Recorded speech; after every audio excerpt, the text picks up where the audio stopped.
बिस्मिल्लाहिर्रहमानिर्रहीम। अस्सलाम वालेकुम। 25 मई का आगाज़ हो गया हफ्ते के दिन का। बात करेंगे कि इस्लामाबाद हाई कोर्ट के बाद लाहौर हाई कोर्ट भी अपनी लड़ाई का पहला मरला जीत गई है। देखें, इस्लामाबाद हाई कोर्ट में ये जो 6 जजेस की लड़ाई है, इसका आगाज़ हुआ था टेहरियान केस से इमरान खान के ख़िलाफ़, और उसी में जजेस का जो कुछ हुआ वो 6 जजेस के ख़त में मौजूद है। लेकिन अब वो राउंड पहला इस तरह से जजेस ने जीता कि अब टेहरियान केस जो है वो 3 जजेस जो दोबारा बेंच बना है उन्होंने मुस्तरद कर दिया, ये कह कर के पहले 2 जज इसको डिसाइड कर चुके हैं। तो ये इस पर बहुत तफसील से बात हो चुकी है, इसमें मैं मज़ीद कुछ नहीं कहूँगा। इस्लामाबाद हाई कोर्ट में टेहरियान केस पे जो टेहरियान के ननिहाल जो केस हारे हैं, टेहरियान के मामू जो केस हारे हैं। दूसरा मामला था लाहौर हाई कोर्ट का। लाहौर हाई कोर्ट का मामला ये था कि लाहौर हाई कोर्ट के जो चीफ जस्टिस हैं मलिक शहजाद अहमद खान साहब, उन्होंने वो जब से चीफ जस्टिस बने हैं वो ऐसे इक़दाम कर रहे हैं, वो ऐसी चीज़ें कर रहे हैं कि जिससे अदलिया की इज़्ज़त में, मकाम में, मर्तबे में इजाफा हो रहा है। लोग जस्टिस मलिक शहजाद अहमद साहब की तारीफ़ कर रहे हैं, उनके बदतरीन नाकदीन, हमने बहुत उन पर तनकीद की हुई है, वो उनकी तारीफ़ कर रहे हैं और कह रहे हैं कि नहीं, उन्होंने चीफ जस्टिस बनकर साबित कर दिया है, चीफ जस्टिस बनकर जो उन्होंने इक़दाम किए उन्होंने साबित कर दिया है कि उन इस तरह के जो जजेस हों, जब वो चीफ जस्टिस बने या वो चीफ जस्टिस ना भी हों, वो जज भी हों, तो वो अपने इक़दाम से पाकिस्तान की अदलिया की साख को बहाल कर सकते हैं, अदलिया की मोहब्बत में इजाफ़ा कर सकते हैं, एहतराम में इजाफ़ा कर सकते हैं, और लोगों के अंदर पाकिस्तान की अदलिया से जो नफ़रत है उसमें कमी आ सकती है, लोगों का अदालतों पर एतमाद बढ़ सकता है। और उन्होंने अदलिया का जो केस अवाम के सामने रखा है, मैं उसके कुछ पॉइंट्स बताऊँगा और फिर उनके खिताब की कुछ अहम चीज़ें भी आपको सुनाऊँगा। जिस तरह की उन्होंने गुफ्तगू किया, उन्होंने अदलिया का भी मुकदमा अवाम के सामने रखा है कि अवाम अदलिया को गालियाँ देती है, मुखालफत करती है, तनकीद करती है, लेकिन अदलिया के साथ क्या मसाइल हैं, क्या चीज़ें हैं, वो भी उन्होंने लोगों के सामने रखी हैं, और लोग उसको सुनेंगे तो लोग उस पर एतबार भी करेंगे। ये बात दुरुस्त वो कह रहे हैं। देखें, लाहौर हाई कोर्ट के 2 मसाइल, 2 मामला जो पंजाब हुकूमत और लाहौर हाई कोर्ट एक तरह से उनको पंजाब हुकूमत की इक़दामात की वजह से आमने सामने आ चुके थे। वो पहला मामला था कि जो 5-6 जजेस थे इंसदाद दहशतगर्दी की अदालतों के, कुछ और अदालतों के जो उन्होंने लगाए, और पंजाब हुकूमत उनका नोटिफिकेशन नहीं कर रही थी, उस पर उन्होंने कमेटी को बुलाया, एक समात पे बुलाया, दूसरे समात पे बुलाया, जुडिशल ऑर्डर पास किया, और फिर उन्होंने ये कहा कि अगर नेक्स्ट हेयरिंग तक ये नहीं होता तो मरीम नवाज़ ज़ाती हैसियत में पेश हों। जैसे उन्होंने ये कहा तो उसके बाद पंजाब हुकूमत ने अब अदालत के हुक्म की तामील की है। पहले ये कह रहे थे कि मीनिंगफुल कंसल्टेशन होनी चाहिए, आप मुशावरत करेंगे पंजाब हुकूमत से, और लेकिन अब सरेंडर कर दिया है पंजाब हुकूमत ने अदालत के सामने, जो कि उनको करना भी चाहिए था, और उन्होंने सरेंडर करते हुए chief justice Lahore high court justice Malik Shahzad Ahmed Khan जो हैं उनके नामजद करदा जजेस को नोटिफाई कर दिया है। मैं इन जजेस के नाम ज़रूर लेना चाहूँगा, और अब इन जजेस का बहुत बड़ा इम्तिहान है कि ये वो जजेस हैं जिन जजेस की वजह से स्टैंड लिया उनके चीफ जस्टिस ने, लाहौर हाई कोर्ट ने। तो अब देखना यह है कि ये जजेस किस तरह का काम करते हैं। इन जजेस से लोगों की बहुत एक्सपेक्टेशंस हैं, लोग इनसे बहुत उम्मीदें लगाए बैठे हैं कि ये जजेस जो है वो काम नहीं करेंगे जो इससे पहले जजेस जो इन ओहदों पर बैठे थे वो जिस तरह के काम कर रहे थे। अब इसमें जो जजेस लगाए गए हैं उसमें खालिद अरशद साहब हैं, ये डिस्ट्रिक्ट एंड सेशन जज जो थे इस वक्त जो लगे हुए थे ये खुशाब में थे, इनको अब लगाया गया है ATC इंसदाद दहशतगर्दी एंटी टेररिज्म कोर्ट जो लाहौर है उसमें इनको लगाया गया है खालिद अरशद साहब को। दूसरे जो जज हैं इरफान हैदर साहब, ये इस वक्त लगे हुए हैं रावलपिंडी में, इनको लगाया गया है लाहौर में ATC 2 दूसरी जो दहशतगर्दी की अदालत है उसमें लगाया गया। अब ये देखें ना, ये सबसे इंपॉर्टेंट 2 जजेस हैं जिनके सामने 9 मई के केसेस हैं, और भी जो जजेस हैं इनमें से 3-4 तो ऐसे जिनके पास जो हैं अपना जो जजेस हैं जिनके पास ATC के केसेस हैं 9 मई से रिलेटेड। और ये PTI के लिए बड़ी खबर है कि वो जजेस जिनको नामजद किया है, जिनके नाम दिए हैं chief justice Lahore high court ने, उनको नोटिफाई पंजाब हुकूमत को मजबूरन करना पड़ गया है। तो अब इन जजेस से इंसाफ की बहुत तवक्कुआत हैं। अब देखें ना, ये जजेस जिनके मैं नाम ले रहा हूँ अच्छे काम करेंगे, हम भी आपको बताएंगे, और मैं कहूँगा अपने रिपोर्टर्स को कि प्लीज़ इन जजेस की अदालतों में जो आप फ़र्क देखें, इस फ़र्क को प्लीज़ रिपोर्ट कीजिएगा। हम हाईलाइट करेंगे, हम अपनी वीडियोस में बताएंगे, उन रिपोर्टर्स को हाईलाइट करेंगे कि फ़लाँ रिपोर्टर ने बताया है कि ये जो जज साहब आए हैं इनमें से ये बिल्कुल ज़बरदस्त काम कर रहे हैं, अच्छा काम कर रहे हैं, लोगों को इंसाफ दे रहे हैं, दबाव नहीं ले रहे, ताकि उन जजेस को हम बताएं, लोगों तक ये मैसेज जाना चाहिए, पूरे पाकिस्तान में, पूरी दुनिया में जो पाकिस्तानी हैं उन तक इन जजेस के नाम जाने चाहिए। उसके बाद आ जाए तीसरे जज जो हैं वो मोहम्मद अब्बास साहब, जो इस वक्त लगे हुए हैं एंटी करप्शन कोर्ट में भावलपुर में, इनको ये स्पेशल जज के तौर पर वहाँ लगे हुए हैं, इनको लगाया गया है ATC सरगोदा। ये बहुत अहम है। देखें, ये जो मोहम्मद अब्बास साहब हैं ना, इनके ऊपर बहुत भारी जिम्मेदारी है, क्योंकि लाहौर में तो चंद एक PTI के कारकुन या शहरी रह गए, असल मसला है मियाँ वाली का। मियाँ वाली के 150 से ज़्यादा बेगुनाह शहरी जो है वो ज़ेर हिरासत हैं, उनको बेलें नहीं मिल रही, वहाँ पे जज नहीं थे और वहाँ पे जो लगे हुए हैं वो भी जज साहब जो हैं वो भी बदकिस्मती से फैसले नहीं कर रहे थे और मतलब अच्छा जज नहीं थे। जज तो एक लगा हुआ है लेकिन अच्छा जज नहीं था। अब बार बार मैं इनका नाम लूँगा मोहम्मद अब्बास साहब का, जो बहावलपुर से जा रहे हैं सरगोदा में, और ये जब वहाँ पे एजाज अहमद बुट्टर साहब जो है उनके बाद जो है ये लगेंगे वहाँ पे। अब इनके ऊपर बहुत भारी जिम्मेदारी है, इसलिए कि वहाँ सबसे ज़्यादा शिकायत आ रही हैं। शायद ये भी वजह है कि लाहौर में मीडिया अब रिपोर्ट करता है, एक दबाव भी आता है, लेकिन मियाँ वाली वालों के साथ बहुत जुल्म हुआ है, बहुत ज़्यादती हुई है। अल्लाह करे कि जब ये मोहम्मद अब्बास साहब वहाँ पर जाएँ तो ये वहाँ पर जाके जो है वो वहाँ पे जाके और ये वहाँ पे इंसाफ करें। उसके बाद मोहम्मद नईम सलीम साहब हैं, ये गुजरांवाला में इनको लगाया गया है, और इसी तरह से राजा शाहिद ज़मीर साहब हैं, इनको लगाया गया है फैसलाबाद में, और ज़ियाउल्लाह खान साहब हैं, इनको लगाया गया है साहिवाल में।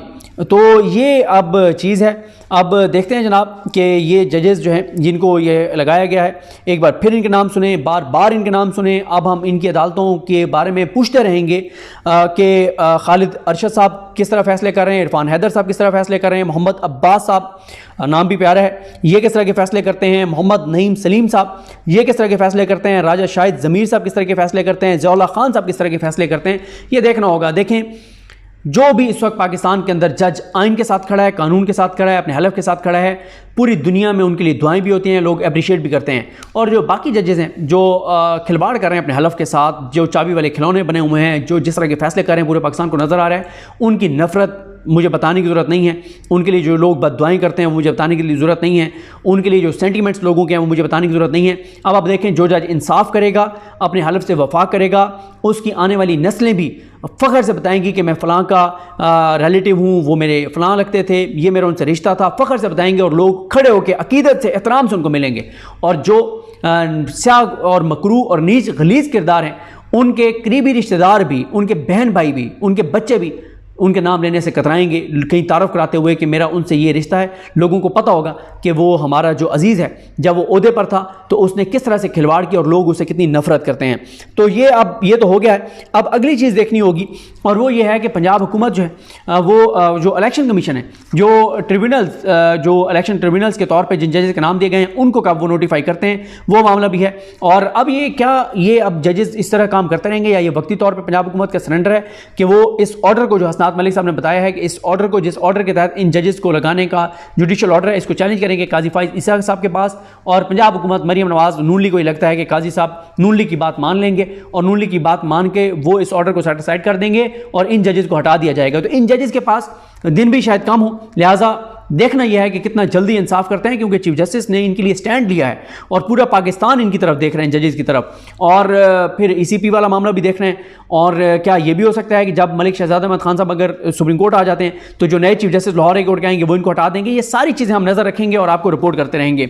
अब अगली चीज़ के ऊपर आ जाएँ, वो है chief justice Lahore high court ने एक खिताब किया है, उसके मैं कुछ चीज़ें अभी आपको सुनाऊंगा भी सही जाते जाते, वो बहुत इंपॉर्टेंट है। लेकिन उन्होंने अपनी अदलिया का भी मुकदमा लोगों के सामने रखा है, जिसमें उन्होंने बताया कि 677 जजेस की कमी है सिविल जजेस की पंजाब में, 130 एडिशनल डिस्ट्रिक्ट एंड सेशन जजेस की कमी है, यानी कुल 800 जजेस की कमी है। जो सीटें हैं वो 800 सीटें इस वक्त फिल करने वाली हैं, जजेस की कमी है 800 जजेस की। ये इस तरह के फैक्ट्स ज़ाहिर है, अब मलिक शहजाद साहब जब ये फैक्ट्स बता रहे हैं ना तो लोग एतबार भी करेंगे। उन्होंने अपने इकदाम से बताया है कि वो चाबी वाले खिलौने नहीं हैं, वो नून लीग के साथ मिलकर नहीं खेल रहे, वो किसी के कहने पे नहीं चल रहे, वो आइन के साथ खड़े हैं, अपने हलफ के साथ खड़े हैं। और उनकी जो आप गुफ्तगू सुने, आपको उनकी गुफ्तगू में उनका एतमाद नज़र आ रहा है। उसके बाद उन्होंने बताया है कि इस वक्त पंजाब में अगर एक नीचे डिस्ट्रिक्ट जुडिशरी में बात करें, एक जज के पास 818 केसेज हैं।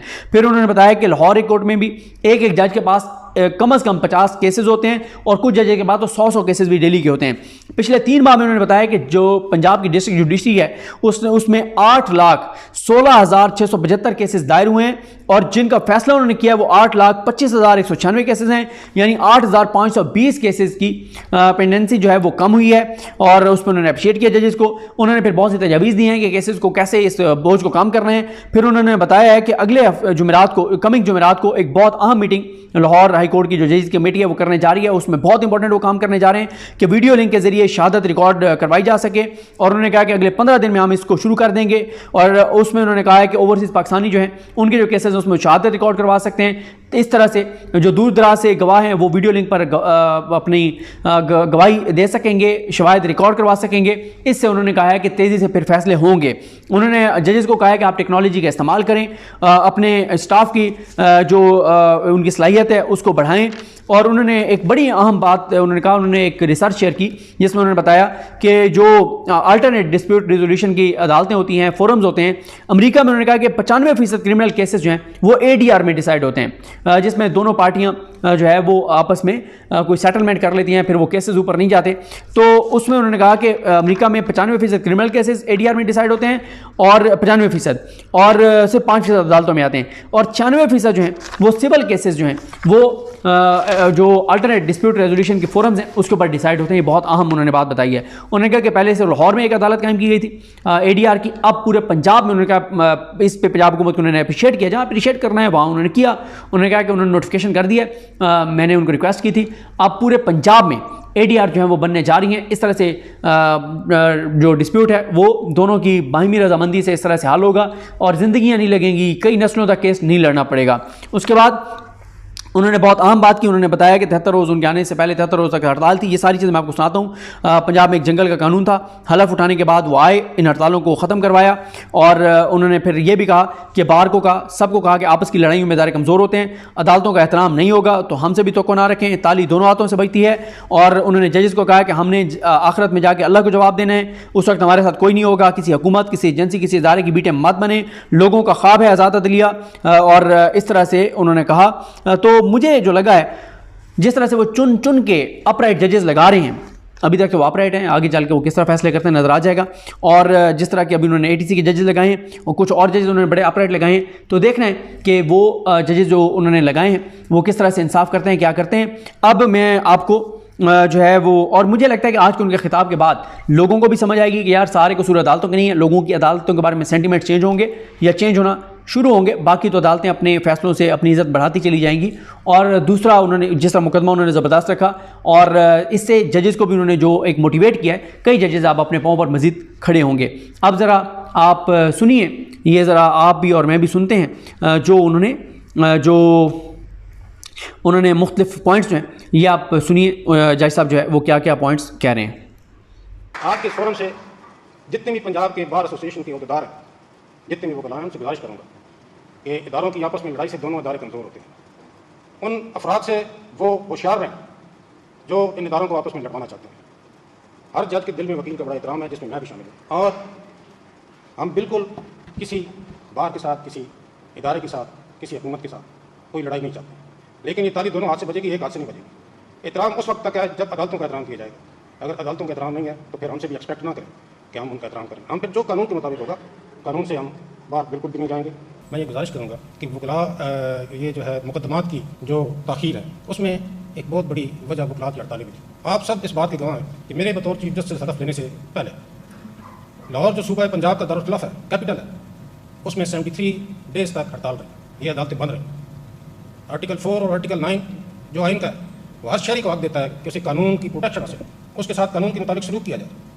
लेकिन 73 डेज तक लाहौर में लाहौर के शहरियों का जो दारुल खिलाफ है, कोई पुरसाने हाल नहीं था। ना यहाँ पे कोई बेल एंटरटेन हो रही थी, पोस्ट अरेस्ट किया, प्री अरेस्ट किया, ना ही अगर किसी की प्रॉपर्टी पे कब्जा हो रहा था तो उसको स्टे मिल रहा था, ना ही अगर कोई हब्से बिदा में था तो उसकी दरख्वास्त यहाँ पर एंटरटेन हो रही थी। यहाँ पे जंगल का कानून था और लोगों को उनके आइनी हकूक से महरूम कर दिया गया। आर्टिकल 4 कहता है, आर्टिकल 9 कहता है कि किसी पाकिस्तानी शहरी को, हर पाकिस्तानी शहरी को यह हक हासिल है कि वो उसको कानून की प्रोटेक्शन हासिल है, लेकिन वो हक उसका डिनाई कर दिया गया। मैंने हलफ उठाने के बाद ये कोशिश की कि ये अवाम के जो हकूक़ हैं ये उनको बाम फराम किए गए। मैं उम्मीद रखता हूँ कि आइंदा भी इस सिस्टम में बेहतरी लाने के लिए हम सब ने मिलकर काम करना है। आपने भी, वकीलों ने भी, और बाकी जितने मुतल्लिका एजेंसीज हैं उनने भी।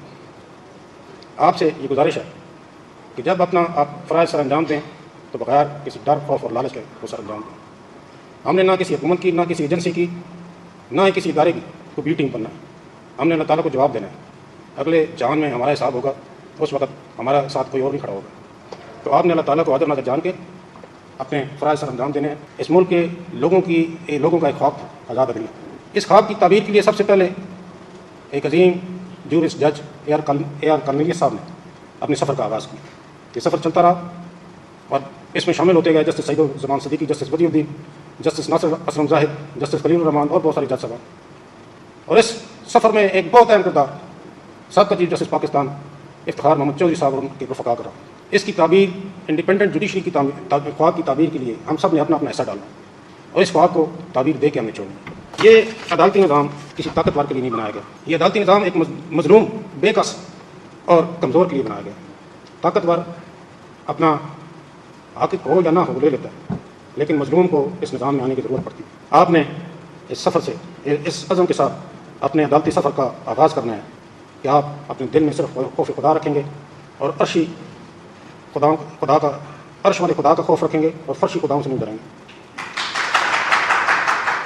मैं आप सबके रोशन मुस्तकबिल के लिए दुआगो हूँ। अल्लाह हम सब का हामी नासिर हो।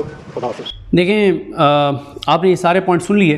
इससे अंदाज़ा होता है कि उनका विजन क्या है, वो पंजाब की अदालत को किस तरफ लेकर जाना चाहते हैं। इनके इस खिताब को सुन के बहुत से जजेस के अंदर हौसला आएगा कि हाँ हम खड़े हों, लेकिन ये भी देखना होगा कि ये ना हो कि वो खड़े हों और चीफ जस्टिस चेंज हों, तो ये भी एक उनका खौफ होगा। लेकिन खैर, खौफ खुदा का रखना चाहिए, अल्लाह का रखना चाहिए और किसी का खौफ नहीं रखना चाहिए। और आपने सुना, ज़बरदस्त विजन, ज़बरदस्त गुफ्तगू, अदलिया का मुकदमा सामने रखा, अपना विजन रखा, अपनी सोच रखी और लोगों का इस खिताब को सुनकर लोगों का अदलिया पर एतमाद बढ़ेगा। बहुत अप्रिशिएट करना चाहिए chief justice Lahore high court justice Malik Shahzad Ahmed Khan साहब को। मुझे अपनी दुआ में याद रखें। लेकिन हम सब का हामी नासर हो। अल्लाह हाफ़िज़।